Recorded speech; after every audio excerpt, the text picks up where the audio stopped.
не само част от моето ежедневие, нещо с което се занимавам всеки ден, така да кажа, но писането е част от мене.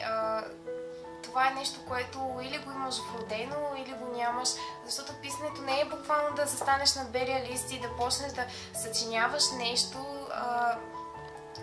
Това е вродено някакси усещане, не само към литературата, но предразполагане към екзистенциалните, философските нотки на ежедневието на живота.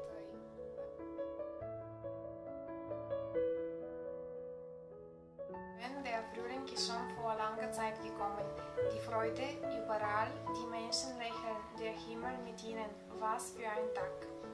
Слънцето грее, розите цъфтат, пролетта е дошла вече отдавна. Радостта е навсякъде, хората се смеят, усмихват, небето с тях. Що за ден!